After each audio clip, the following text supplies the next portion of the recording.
on YouTube.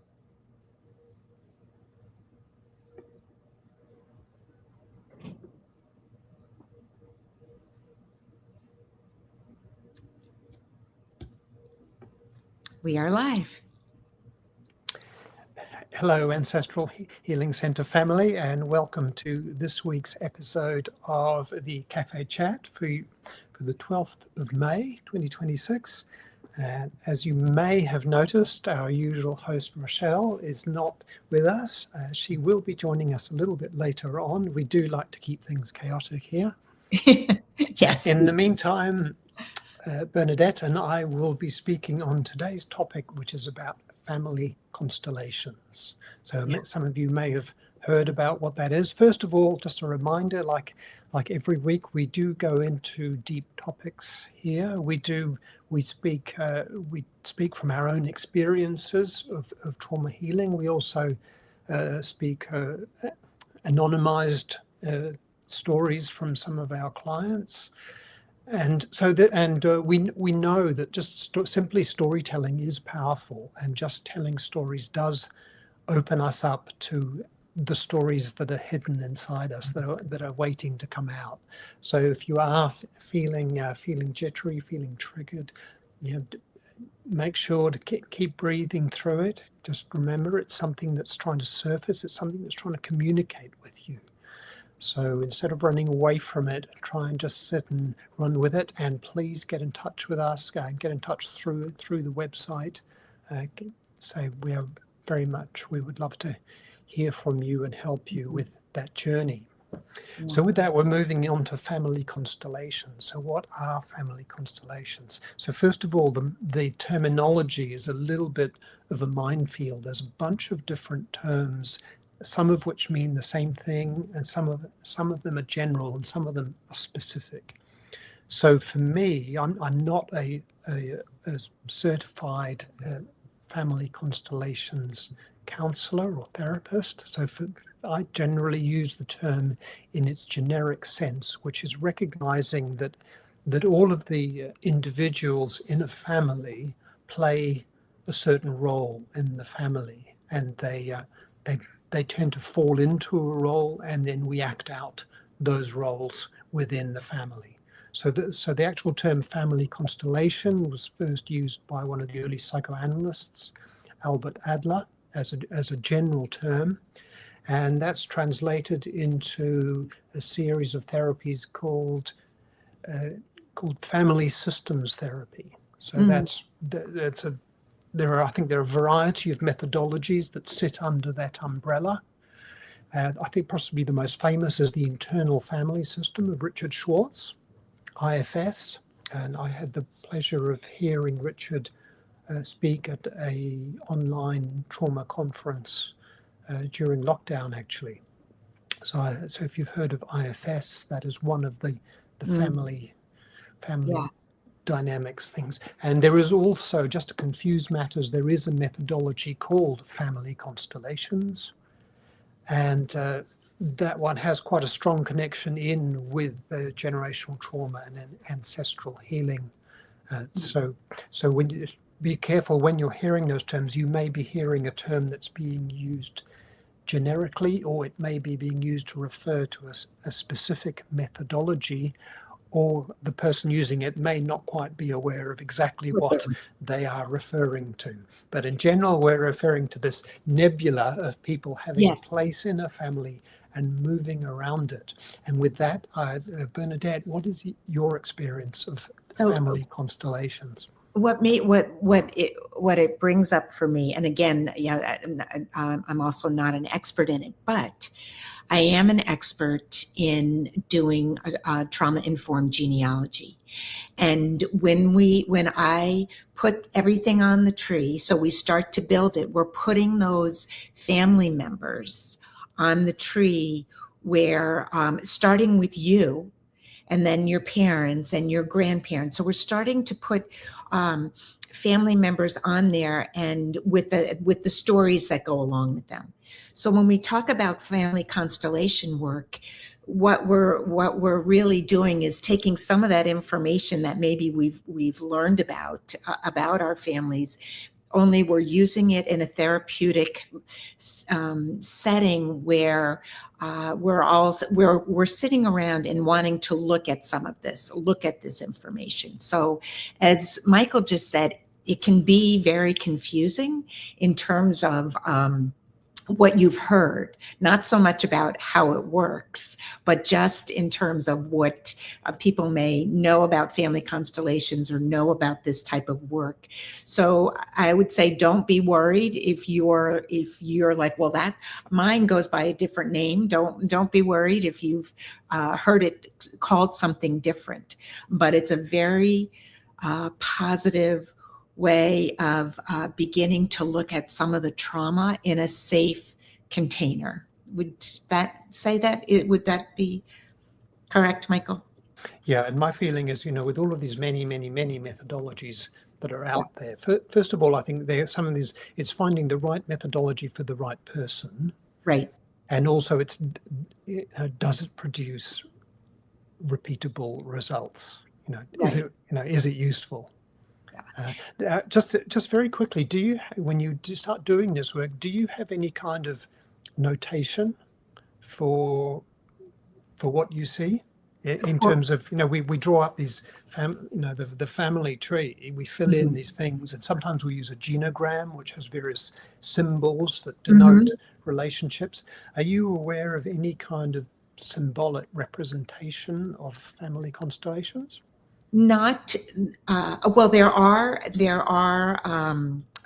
You can find a graph or something that shows what it looks like in terms of, I look at it. It is starting with you and then putting your relations kind of around you, in this diagram is kind of the paper form of it. In genealogy work, it's set up in in a similar fashion, as in terms of how you look at, you look at the tree and you can see everybody's name in there.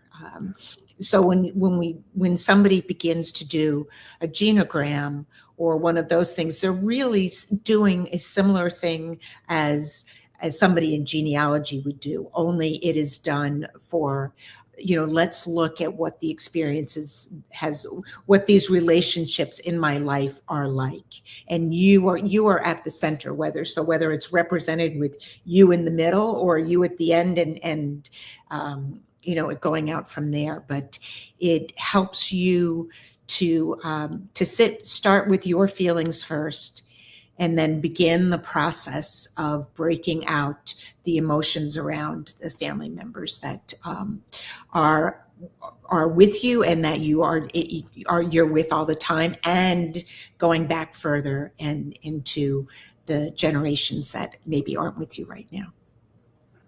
Yeah, you see, that's very interesting that you talk about it, that it starts with you and you build out the constellation from you. You see, what I'm drawn to is actually you draw the constellation not starting with you.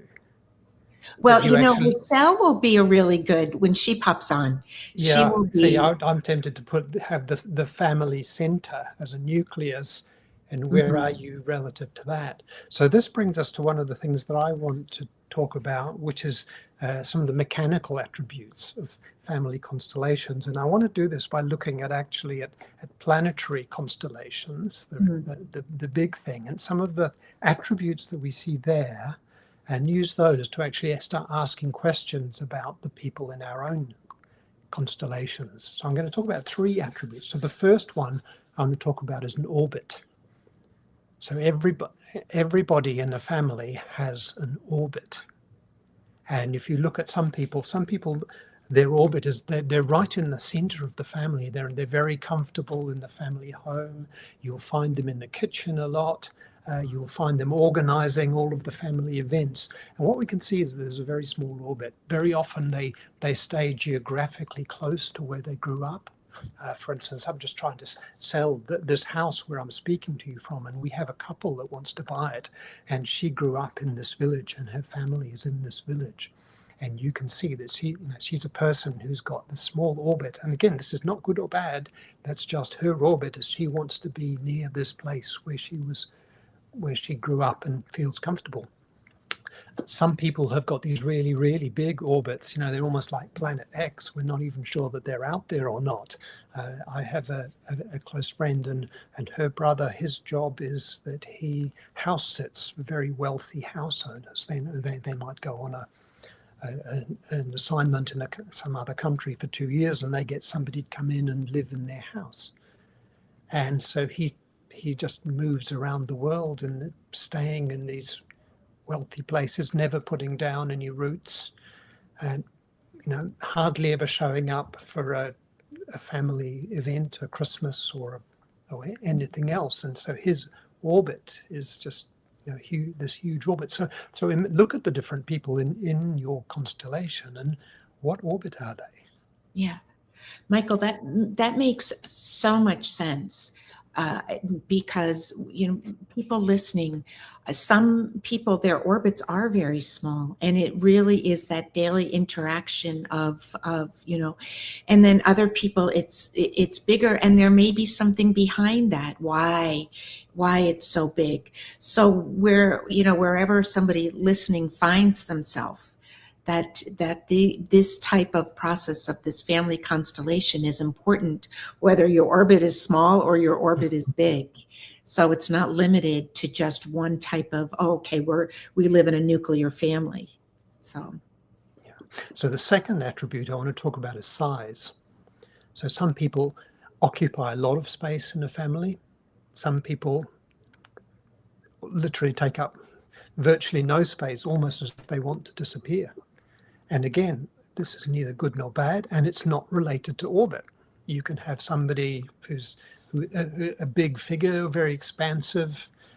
You could have somebody who's out on a big, wide orbit. You hardly ever see them, but when they show up, boy, do you know about it.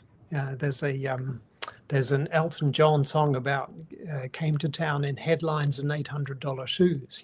There's the distant uncle who shows up once every 3 years and with a crate of champagne. Or it could be somebody who's really, you keep forgetting that they're even there. Oh yeah, what about that person? So some people occupy a lot of space. You're very aware of them, and some people, say, very, very small, take up a very small size in the planetary constellation.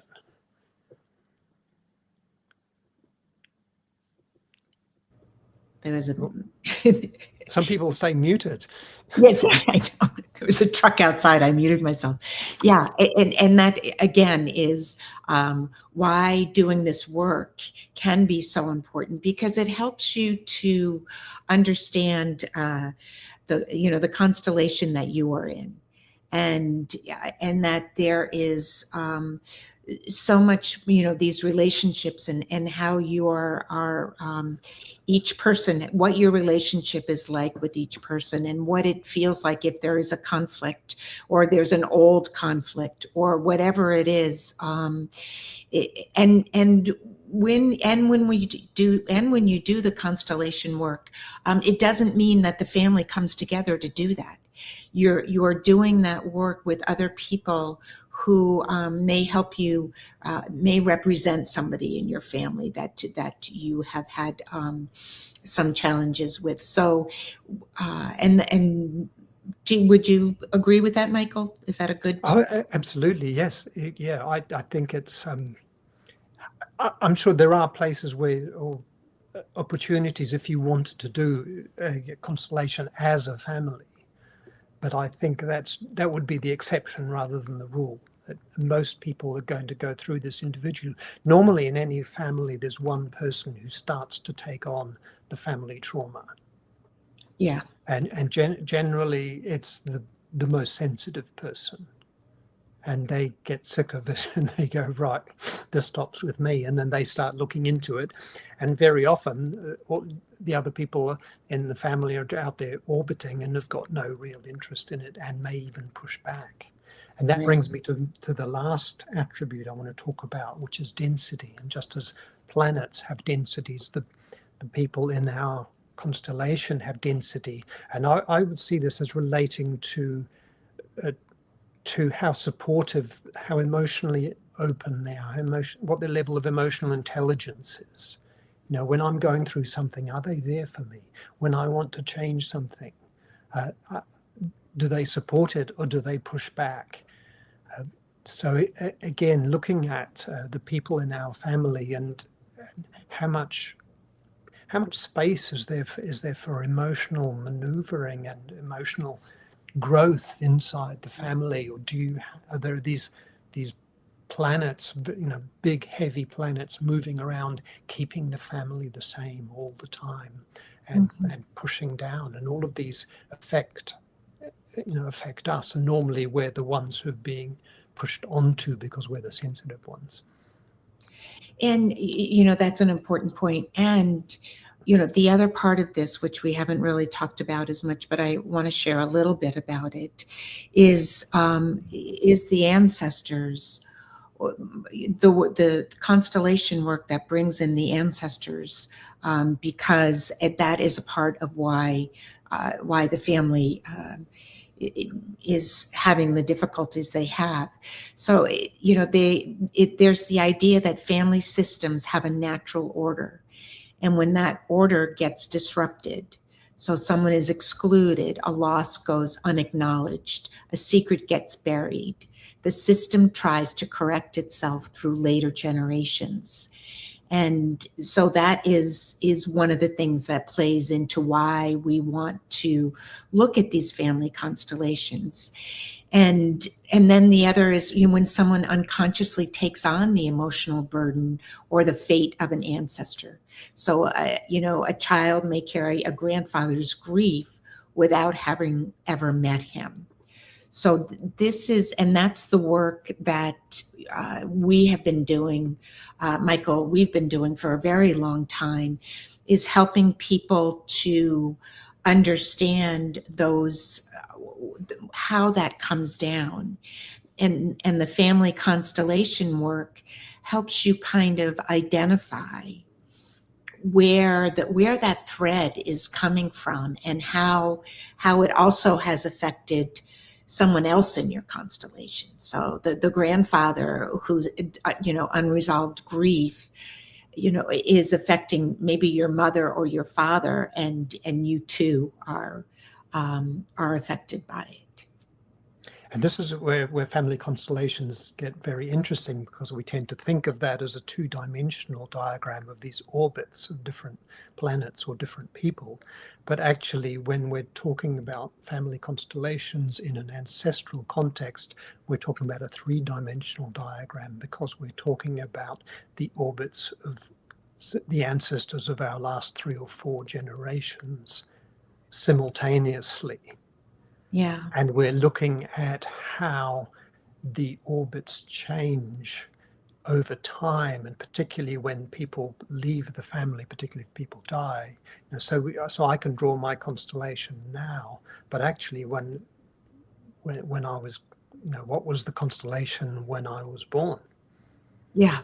What was the constellation in the years, 5-10 years before I was born, that created the conditions that I was born into? So we're starting to look at a whole other ball game, and this is one of the areas that I've noticed is that the roles in the constellations can change and pass from one generation to another. Mm-hmm. Is there something that you're seeing, Bernadette? Well, what I'm getting from what you're saying, Michael, is just, for those that don't have information about constellations, and this is the first time that they're hearing this family constellation topics, what you said just reminded me, like, where you were, what was happening before you came, what was when you landed on the planet. And it makes me think of so many people who may be drawn to ancestral healing are also interested in their astrology. Where were the planets when I was born? What was happening? And in a way, it is a very to think of that astrology as you're thinking about this, the reason why we're doing this constellation work.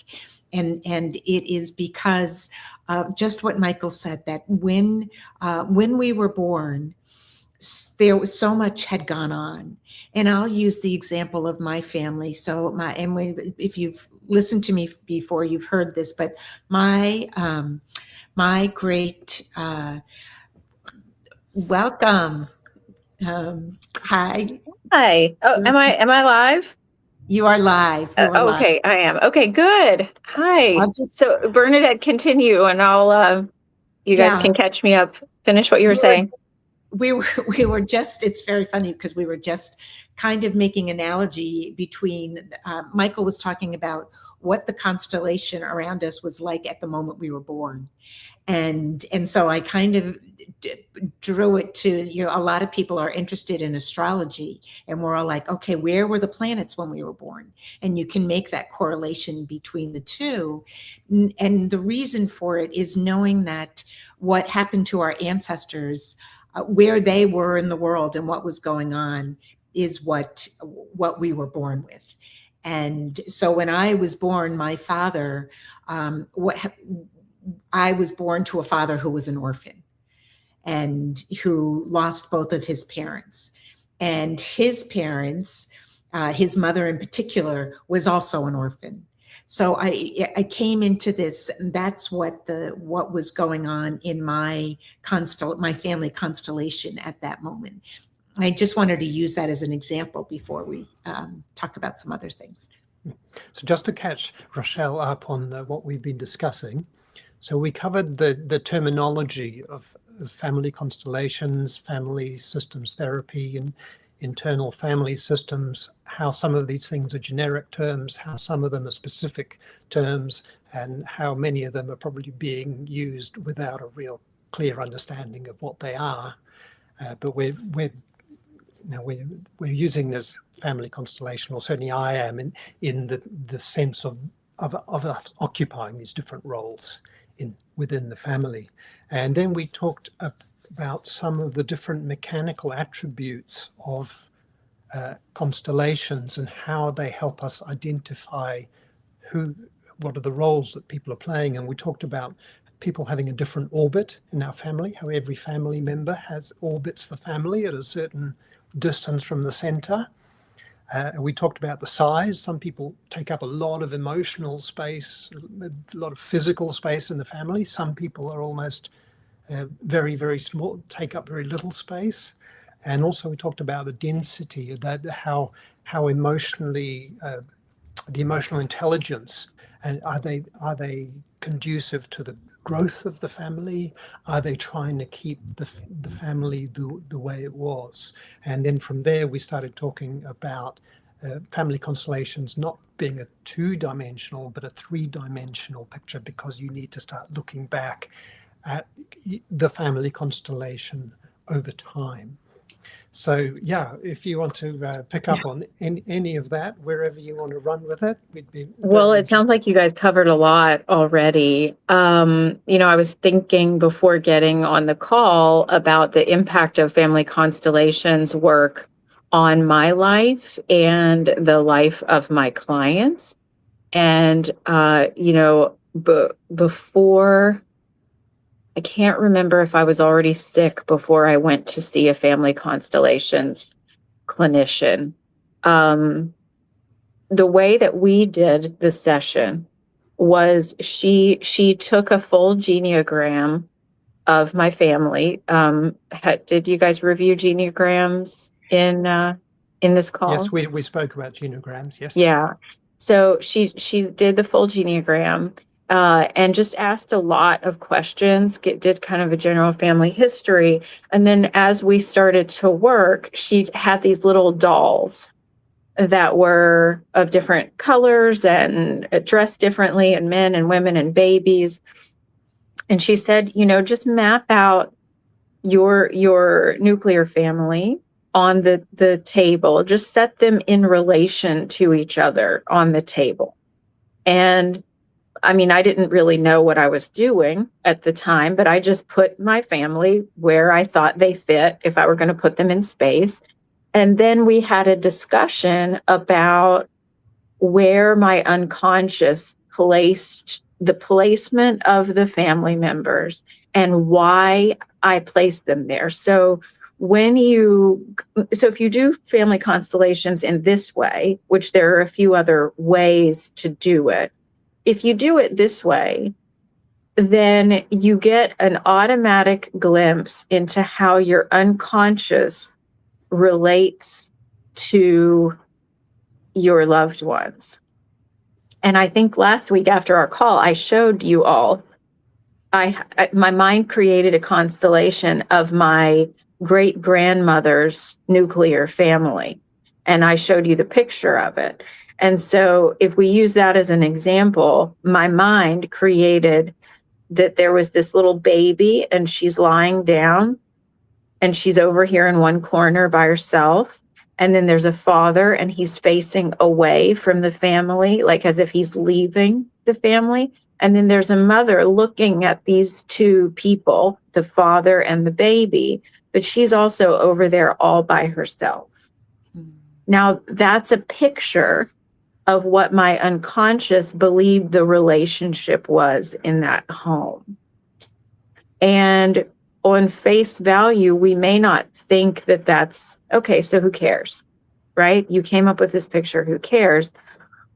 But if we take that image and we put it in relation to me, why am I carrying a vision of a baby who's alone, of a father who's leaving, and a mommy who's alone?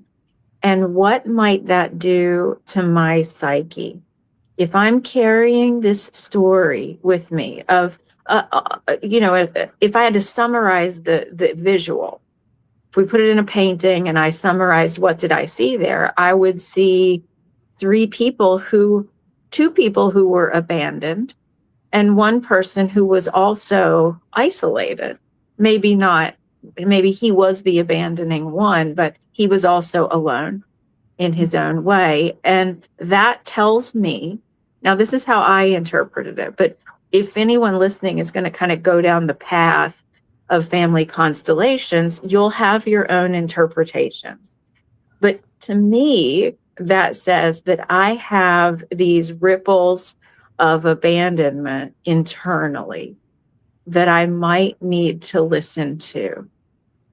And this is only from one little family constellation in my entire family ancestry lineage, right? We have many of these. And I think anyone who starts to journey into any kind of work, whether it's psychoanalysis or psychotherapy or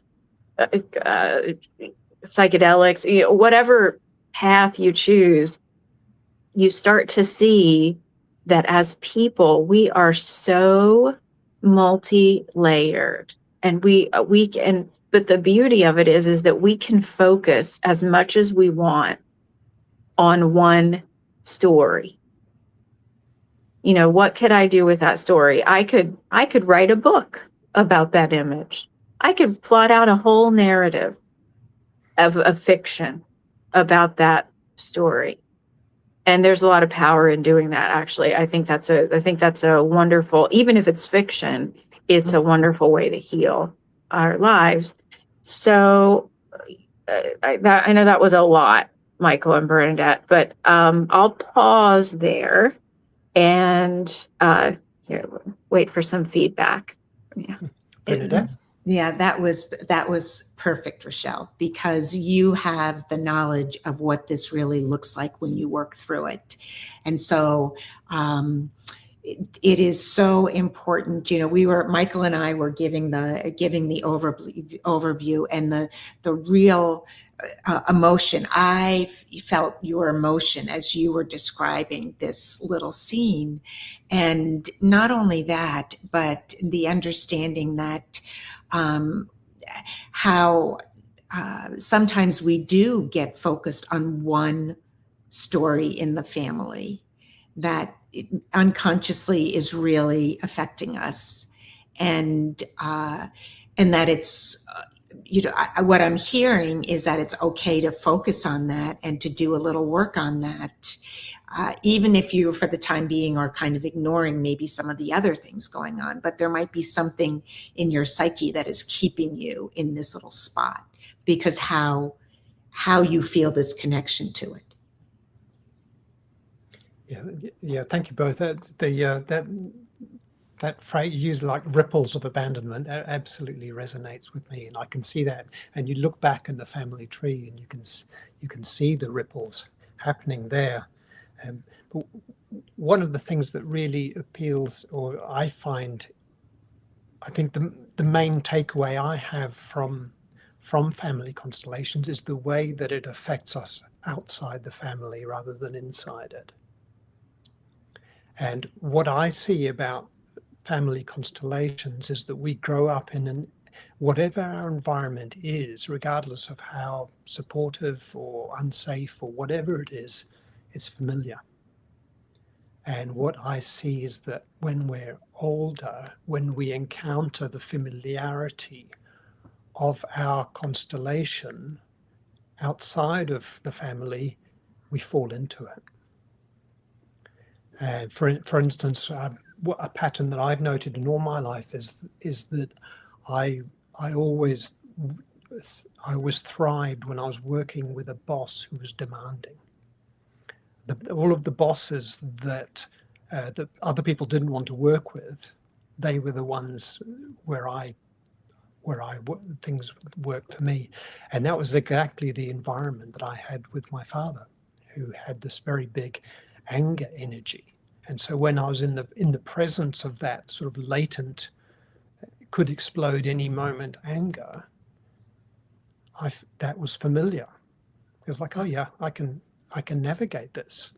And these bosses would be demanding, and they drew good work and growth out of me. Of course, I didn't understand until much more recently that what I was doing was I was recreating the pattern of my family constellation in an outside environment. That's fascinating, Michael. It is what comes to me is that the three of us are sitting here and we're talking about this family constellation work, and we can feel how it, as these stories, as Michael's telling his stories, as Ruschelle told her story, there it is, it's bringing feelings up in me, which just tells you how important this work can be when you have an understanding of where your feelings come from, and so you're muted. We are, the three of us are kind of on the cusp of really talking extensively about trauma-informed genealogy. So, for everyone listening, we're kind of gearing up to really push that message in a big way.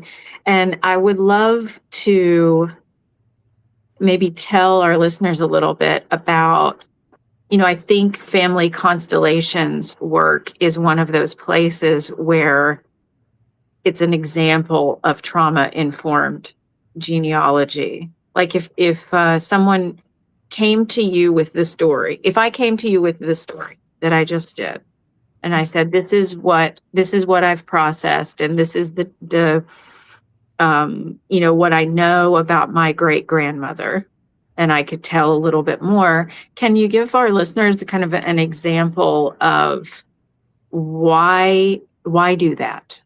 What is important about that? Do you want to go first, Michael? Sure. Oh, I thought you were going to. Yeah, I can go. No, sorry. Yes.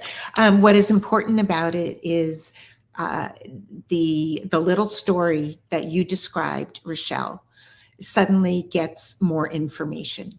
So when that, so if we talk about it in that, so you see the father leaving, we can find information in genealogy in looking, why did he leave? And it may take the form of, we discover through a census record that the next census record that they're divorced, or he's back in the family, or I mean, we discover what was going on. The records show what happened, and you can find it in ways of different types of records, like census records and marriage records, divorce records, deaths, all of those things.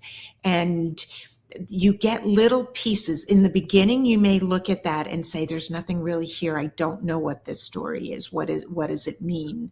But with a little patience and a little intuitiveness. So some of this is intuitive, where you're going to say, if I'm trying to find, if you come to me with that, I'm going to say, all right, we've got several different scenarios that could understand why the father was leaving the home. And then you look at, what is this relationship with the mother and the child? And is there anything that we can understand about, because the mother and the child are separated as well. So you start to understand that this is not a normal family situation, and that there clearly is some emotions around it. And we need to kind of through looking back, we can find out. Sometimes it's in letters that are left, that you find a letter a family member wrote. And I have an example of that in my family, where there was an uncle, a great uncle, who was kicked out of the family, and him writing his mother, and that letter was brought into my genealogy, and I understood that the story of him leaving, that he was pushed out because there was a conflict, and the whole story was laid out there. So that's just, if I'm just looking at your particular, what you started with, that's what I would say. Okay. So what I'd like to do is actually talk about, when we talk of family constellations, we tend to think about the constellation of our family now, or when we were growing up. And Ruschelle's just offered us this gift of this constellation from several generations ago. And what comes to my mind is, we have a census every 10 years. Mm-hmm. What if we drew a constellation every 10 years going back over mm-hmm. our family over the last century or so? You would see these literally, you'd have a diagram of these ripples that right. Ruschelle mentioned, and some of them you can follow them down, and you can go, yeah, okay, yes. And that person passed away there at 78, and that's that's what you would pretty much expect. And then you'd see these severances, you'd see the sudden disappearance of orbits. If you looked at my family, if you did that for the 1930s for my family, you would suddenly see literally two constellations, the two grandparents' constellations collapsing. Right. And you'd see these tiny little, yes. You'd just see the little that survived, then forming a new constellation with my parents. Mm-hmm. And so wherever you're seeing that collapse, you're seeing these ruptures, the uncle that got kicked out, the child that was electrocuted at age 11, and whatever it is, you say, okay, what happened there? Yeah. And what happened to the feelings? And are they still playing out further down the funnel because nobody's dealt with them? And when you are when we talk about trauma-informed genealogy, so when that child is missing from, that 11-year-old is no longer in the next census, it's immediate that you would say, okay, let me go look for a death certificate. And that's where, if we find the death certificate, that's where it's going to say it was, that he had been electrocuted, or there was whatever it was. And when you, sometimes I will find death certificates and they'll say, old age, they died of old age. So that was a calmer passing, and that is just, but other times, you will get a very challenging wording of whatever the death cause was that brings up, okay, what was going on? And that's how you fill in, that's how you color in some of this, some of these facts that get passed down in the census record, or in the, that's where the color comes in, is when you look deeper into the details of what is being, what's being shown, and not just saying, oh, this is when they died. Okay, good, they died. We know now that that's when they died. It is the deeper work, and that's where the emotional things come out. I've never worked with a family or a person who has not had a transformational experience in doing this looking back work. It's incredible, because you find out about yourself something that you never knew. So I was just drawing what the two of you were talking about. And I have never, this concept of doing a constellation for every generation, there's one layer of the facts. So when Michael and Bernadette, when you talk about do the constellation for each generation, what is important in there also is your interpretation of what you know of those generations. So I just, as an example, very quickly, I just drew 2 generations down. Mm-hmm. So I don't know if you can see this. So this is my great-grandmother, the one who was a little beanie baby abandoned. So mm-hmm. Then you see the 2 parents separate, the father leaving, and her husband, great-grandpa Jack. I didn't know we don't have any data on Jack. So I drew Jack as a little beanie baby there in the middle, looks like a little peanut. But I have a picture of him. What I do know is that he looks like Elvis. So I put music around Jack. Jack was a very handsome man, and it seemed she loved him very much. He was charismatic. Jack died. So what you see here is my great-grandmother Lily turning away from her daughter, who she despised, my grandmother, who she treated terrible, but she loved boys. So there you see her boy is close to her in the image. So I'm just giving you that as an example, that if we can visualize the story, and that's what family constellations is, it's visualizing the story without being complicated. This is circles and lines. This is not complicated. Then you're right, Michael and Bernadette, you can see a pattern. You can visually start to, if it's almost like Laban. Are you familiar with the word Laban? I'm not.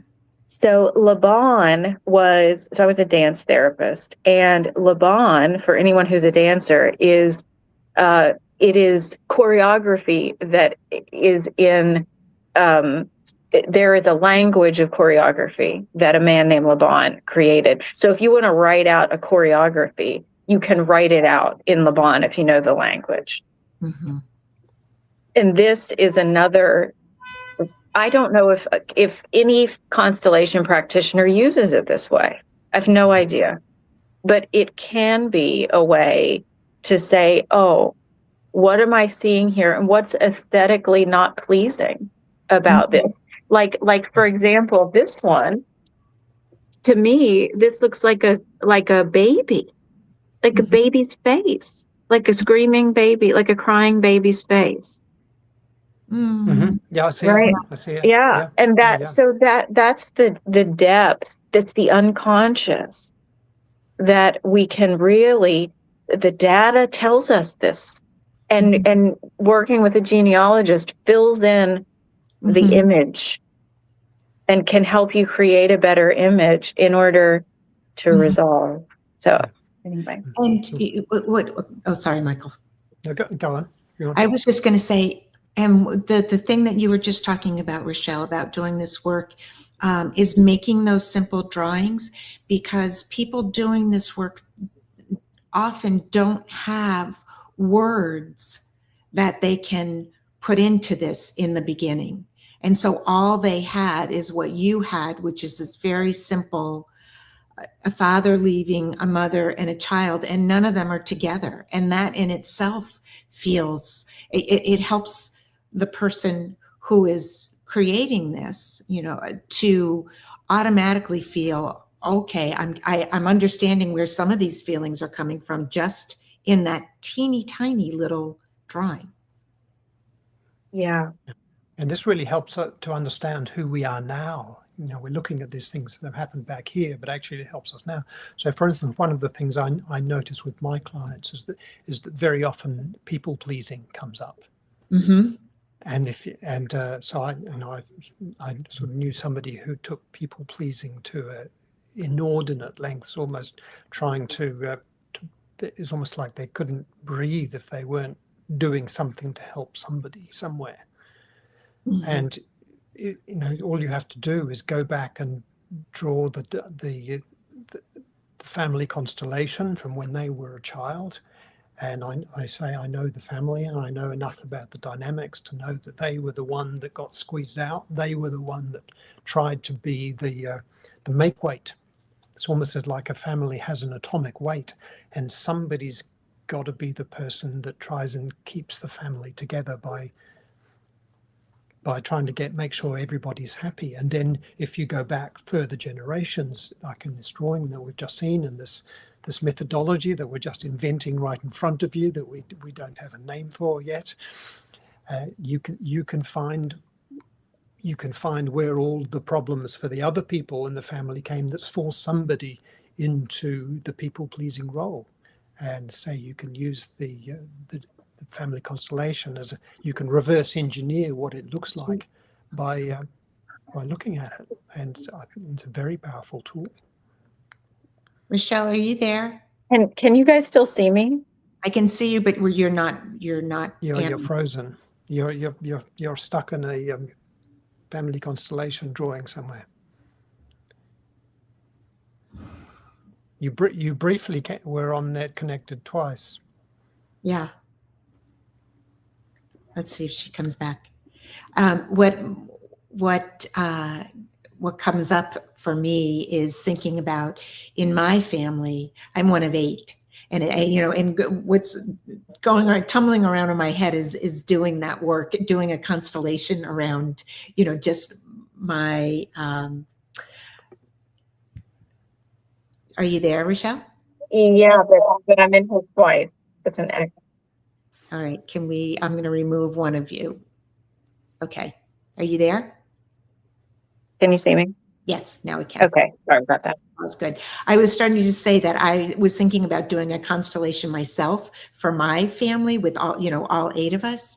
And, the person Michael was just talking about, the people pleaser, the one that was taking on the role of making sure everybody, that was me. And, but then what I think about is I had a sister that was 3 years older than me, and her response of being in the family was, her response of being in the family, my sister's response of being in the family was, she had no trouble asking for what she wanted or what she needed. And and she was very almost, I don't want to say it in a negative way, but very, demanding. And it was kind of like, I grew up like making sure everybody I shared everything so that everybody had some. And she was like, no, I'm taking that's mine, and it's so interesting to see how that constellation looks so differently depending who's drawing it and who's in it. Yes. Yeah. Well, I had a client ask me the other day, why do some people in the family have this strong connection to the ancestors and the trauma and the feeling and the work, and then other other people in the family, it's just a nothing. Like, I don't even know what you're not interested. I don't even know what you're talking about. So yeah, it would be a completely different, if my sister drew this, she has a completely different narrative of and vision in her unconscious of what this looks like. Absolutely. Mm-hmm. Mm-hmm. Yeah, I'm the only one of 8 that has the real deep interest in understanding. I have a brother that was interested in the genealogy and helped me on that part, but Yeah. not the trauma informed. But very often it'll be the intellectual genealogy rather than the feeling based genealogy. And as soon as you go near the feeling, suddenly, oh, they've disappeared. Mm-hmm. Yeah. So for me, it's very related to our level of sensitivity. Mm. And that's one of the most important factors in how much we're affected by trauma and how much we're drawn to this work. And I've noticed a high correlation between the sensitivity and people pleasing. So not always, but see a significant correlation. And so very frequently there's one person who was the person that was the one who could feel all the ripples of abandonment and everything else that was running, circling around in the constellation, is the one that years later says, right, okay, let's sort this out. Yeah. And then it gets passed down, because, as you know, I was the codependent in the family, the one who tried to, and I continued that role with my husband, who unfortunately passed away from alcoholism, but I was clearly the codependent in that, and so looking back at the constellation gives you absolute answers to why your behavior as an adult or mirrors what has gone on, in the.